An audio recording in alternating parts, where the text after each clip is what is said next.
Hello, Reshaper. Fantastic. In this video, I'm going to show you how to remember everything without overloading your brain capacity. Well, why I'm telling you, because currently we have summer holidays, right? Maybe in US you have also summer holidays, maybe also in England and other English-speaking countries or countries where you can speak English or where if you learn English. I believe that's in most countries in the world. However, many countries have right now summer holidays, and maybe of these pupils or students, some want to enroll somewhere, especially in the US. You need a test, right, to enroll. For example, for Harvard and other big universities, you need to pass a test, and pupils are in this kind of dilemma of should I really learn for the test and going for Harvard, or should I experience summer, have fun with my friends, go out and just chill, or maybe just watch the Olympics, because it's also maybe a nice thing to do. By the way, this is also the reason why I haven't been on for so long, because I am watching the freaking Olympics and I am cheering for Team Japan, folks, for sure, especially when it comes to skateboarding, because it's new in this year, and I'm really proud and really cool that both in women and men in street skating, we have both Japan. In men we have Horigo Miyuto, and in street we have Nishia Momiji. She's just 13 years old, so young, really, and she already got gold medal, which was pretty impressive for myself also to watch what's the difference of the levels between male and female when it comes to street skateboarding. And yeah, it was pretty intense, especially when I seen that Nigel Houston hasn't been qualified for the finals, which was kind of frustrating, I believe, for the most people, but hey, it is what it is. Same goes for in the finals. The favorite of the female, Nishimura Aori, was just on the 8th place, because she has risked too much but hasn't landed a lot, so she didn't have match points, which was also kind of frustrating maybe for someone to watch. But let's get back to the thing that I'm telling you is, you have to prepare your exams, right? And or you have to want to apply for a job, something like that, and have to take a test, have to know some information, have to collect data, and have to sacrifice your free time in the sake for exams.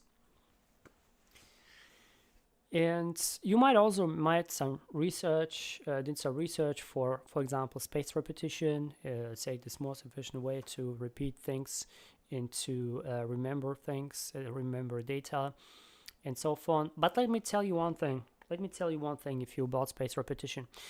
Spaced repetition is really good, maybe, however, from the mental or from spiritual point of view, not from mental but spiritual point of view, what you are doing with spaced repetition is you are messing up your mental space. Basically, you are just putting in trash inside mental space where it doesn't belong. And I have talked about in previous videos about what is have together with mental space, what is all about mental space, how you can keep it clean and stuff like that. And thank you for watching. It's Kalachikako, really appreciate it. And so you can actually just go my previous videos. You can also find them on TikTok, by the way, where I've also talked about this issue, which I felt like not many people are really curious, and not really curious, but not really concerned of. That occurs on a daily basis. We are just bombarding our brain, our own mental space, with unnecessary trash, which is information that we are not using, but which actually is causing us, first of all, mental disease. Afterwards, these mental diseases are going into more serious physical diseases. So I believe you don't want to have it. So therefore, I don't want you to, mess up your mental space. And to avoid this, first of all, you have to know one thing. people or humans are not. People and humans are not driven. We are not driven by data. We are not machines. We are not hard disks. We are not SSDs. We are not HDDs or M.2s. M.2s. We are not machines, okay? We are not memory cards. We are not data driven. We are emotional driven creatures. One more time. Humans are emotional driven creatures. We are not data driven. We are not machines. So, what I'm telling you, because when you are actually going and just remembering data, what will happen is you are putting pressure. Pressure is against fear. The first fear that you are confronting when you are seeing new data, first of all, you don't know the data. Some people might feel excitement, but the first reaction, the body reacts with fear towards it, okay? And then you become used to it and it's okay. But the thing is, when you don't get used to, or when you, the first impression wasn't love, it was fear, okay? Because, everything in this world is divided into love and fear. And everything which is not love, it's basically fear. And because the first impression of your body of every new data was fear, it's a bad thing. You have to remember that through fear. And the second impression with fear or encountering with fear is when you have learned for a test, for an exam, and then you have the pressure of memorizing it. And let me tell you a story about myself. Like before I wanted to finish the high school, I have a lower degree of a high school, but not a really high school, because we have different sorts of high school here in Germany. And I haven't a high school basically, but a little bit lower high school, if you know what I mean. It's more like the vocational school. And what happened is, basically why I didn't finish it, because I have learned too much. I have learned literally for half a year, 16 hours a day. Without any, the only breaks I had is just to go to the toilet and just to eat and sleeping. Others, what I did is I have just learned. 16 hours a day. Can you imagine it? I believe many people can't. And I did it for more than half a year.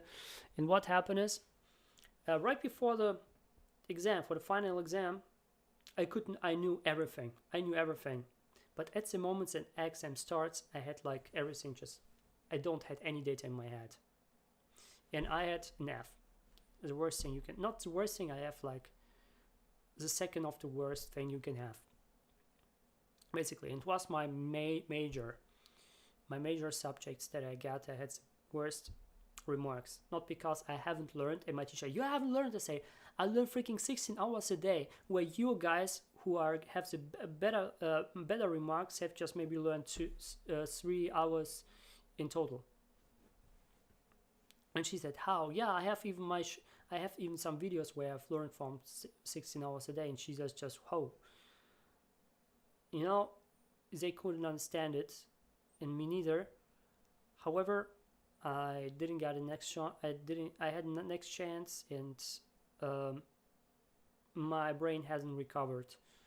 And basically, I haven't passed the second exam as well. So, even I knew it right before the exam. Right before the exam, I could answer everything like 100%. But during the exam, I had like this kind of mental blockage that doesn't lead me to write everything the right way. But I don't blame anyone. I just didn't knew that when you learn more than 6 hours, your brain just shuts off.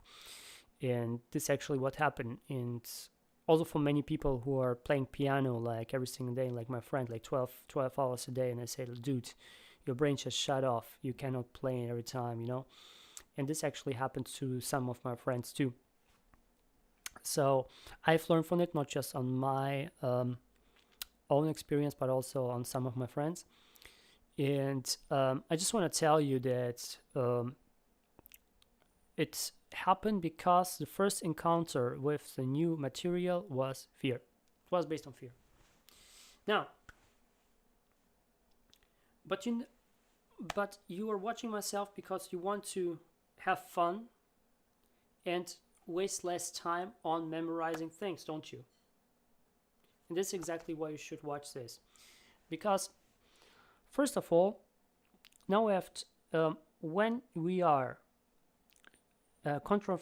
when our brain is facing fear, what happens is we are basically our brain is working 3 times more efficient against fear than for what it's love. Therefore, when it's a counter fear, it will work against it. If you put information, it works against it. And you put 3 times more effort in order to get over this fear. But there's no guarantee that the fear doesn't get stronger. And when it does get stronger, that it's not 3 times or 4 times, but 6 times, but 7 times, and so on. It will be an infinite war between you and the fear to remember this information. It is natural. It is not natural to remember stuff how we remember it at school. Okay? It is not natural. It is against. And let me tell you, this kind of things that we are learning at school, remembering stuff, it is basically a torture to our brain. Let me tell you one more time. It is a torture to our brain. Our brain is not made for remembering things. Our brain is made for making things that haven't been made. And how? I have told you before, by using co-creation. Okay? Now I believe your perception has a little bit changed. Because guess what? The first step you should do when you want to remember anything, you want to determine what kind of memorizing type you are by, first of all, determining what of 5 senses is the most intensive sense that you have.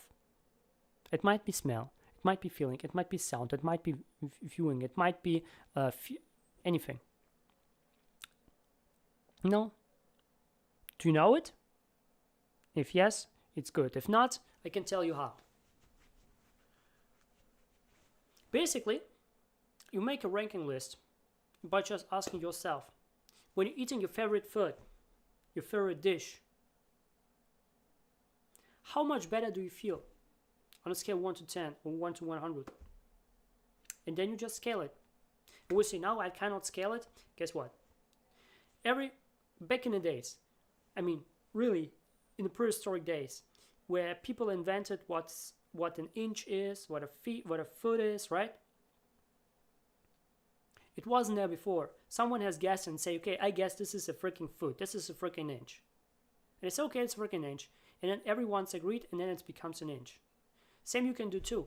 You can just guess what it is. You can just ask yourself, put your right hand on your heart and just ask yourself, okay, how I feel right now. Okay, I eat this food. Maybe it's a 3. Okay, I take a 3. I get a 3, right? Then you listen to your favorite song for favorite music or to favorite sound, and you just put yourself, okay, what is it? It's maybe 5. Okay, it's high. Okay, it's 5. Cool. Then you maybe you smell like of roses, stuff like that, and then just of your favorite smell. Hey, the smell, it's a 6. Okay, cool. It's even better. And then you can go, okay, cool. And when you make the scale bigger, for example, 1 to 10, not 1 to 10, but 1 to 100, 1 to 1000, it becomes more precise. So then you ask yourself, like, okay, I put my hand on my heart and say, okay, what's the next one? Okay, let me see. We have sound. We have okay. Let me feeling like I like to stroke my hand, my cat or something like that, or maybe my fluffy tiger here. I like to stroke it and I'll feel maybe it's a 7. Okay, then maybe this thing with feeling is most intensive that I have. And then you can say, okay, one of the 5, this is my intensive one. You pick up 2 or 1. And the second step is you want to put it inside in a story.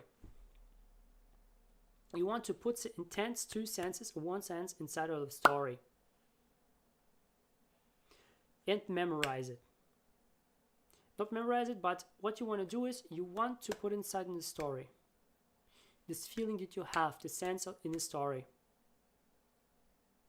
and try to make. And the third one, you want to make the story more harder, intensified, so you feel it, you really feel it with all your body and soul. You feel it. And if you see like, no man, it's impossible. It's impossible. My brain telling me it's not impossible. Then let me tell you the opposite. Because our brain, if you have intense emotions, if you have intense imaginations, our brain cannot differentiate between the between the reality and this intense imaginations. It cannot differentiate. Well, let me show you how. First of all, just close your eyes right now. Close your eyes. Now imagine you go to the fridge. You open the fridge, and there is a juicy lemon. You take this juicy lemon, put it on the board, cut it in half, cut it in 1/4, and then take it, and then you take a bit of it. You feel how this juices go all over your mouth. Now open your eyes. How many of you have a watery mouth right now? You have? Awesome. Because this is actually the evidence how we can trick our mind, how we can trick our own mind. Now, when you would make it, when this kind of imagination, this kind of story that I just showed you, when you make it more intense, then you can make even feel this sense of this sour sense of you can even taste the lemon out of it. This is how you can do it. And same goes here, like in basketball. I have also told you like maybe a year or two before how there were an experiment, and I don't know what kind of university it was, somewhere in the US. Basically 3 basketball teams has trained for 1 week to do the 3 meter throw. And what happened is the first team did nothing basically. The second team is trained 24 hours, 24/7, and the third team was just imagining it. And what happened is the third team won. Why? Because first of all, when you doing your imagined training, what happened is studies have shown that you are using the same muscles if you do it really with a hard intensity. Okay, so you can do the same here. Everything you want to learn, every craft or everything you want to remember, just put it in a story, put more intensity in it, and voila. And when you've done it with a really good intensity, then you need just one time to remember it, just one time to do it, and then every time remember it. So every time you are approaching the situation when you need this one information, what you can do, you can just remember yourself, okay, this was a feeling, I got it, okay, this feeling will automatically lead you to your story, and the story will lead you to what? To the information you need, to the data you need. Pretty easy, right? And this can do everyone, and I believe this kind of thing should be practiced more in school, because what we are doing in most schools, we are remembering things by just remembering it like a computer. But as I told you, our brain is not a computer. We need always to have some emotions which are completing this whole picture. Therefore, do it, because I believe everyone can do it, and you need just one time to remember it, and you've got it. Every data you can remember it with it, really practically, really easy. Everyone can do it. So yeah, Reshaper, I hope you have an awesome day. Comment box to know what's something that you picked up so far, and as always, do not let yourself surpass you now. See you maybe tomorrow.